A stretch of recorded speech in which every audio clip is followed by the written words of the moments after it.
Today we're doing my May bullet journal.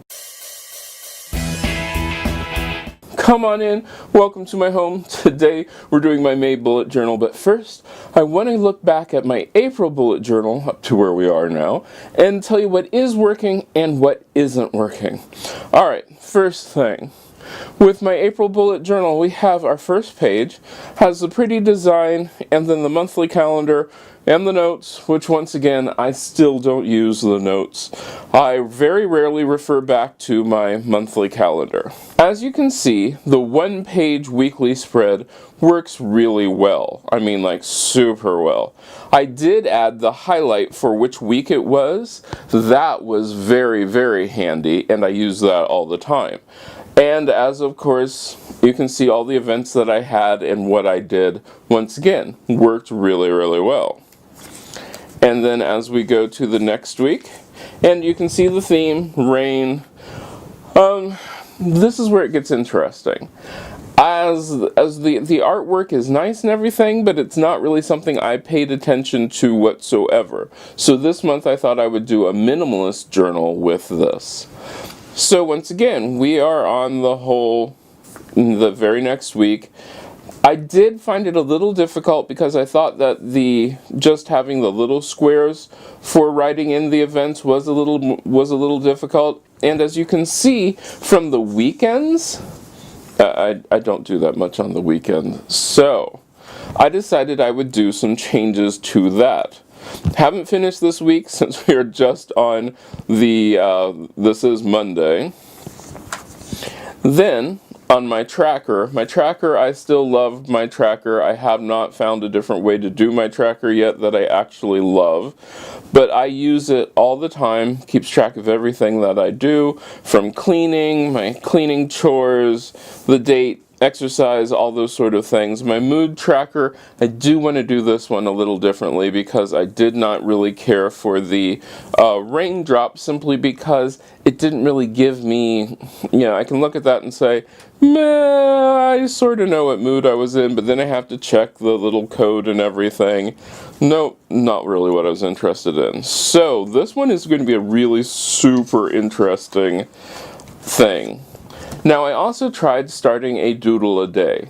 I can't draw that well, as these doodles a day can tell you. And I stopped simply because I really didn't like this, wasn't doing anything with it. So no doodle a day.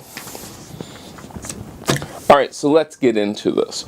We're going to do a time lapse so that you can see how I do this. I'm probably not going to do this part of it because I have a different idea, which I'm not 100% certain how it's going to work. I have penciled everything in so that I can make it a little bit cleaner, a little bit nicer, but let's get started. All the equipment that I'm using is listed down in the description with affiliate links.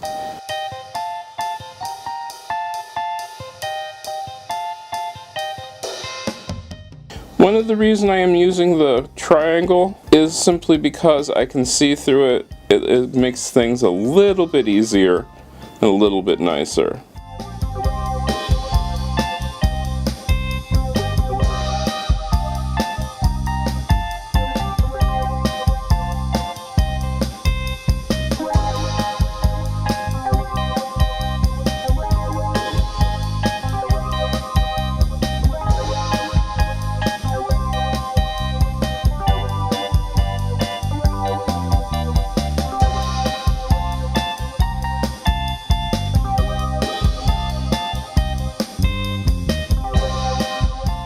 Okay, one of the things that you will notice on this is I have changed up my weeklies.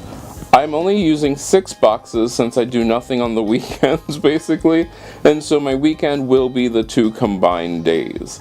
That will make things a whole lot easier, but this is so simple to do.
So we are all done. I've erased everything.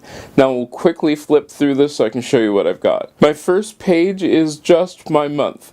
I might do a doodle on the main page, I might not. We'll have to see.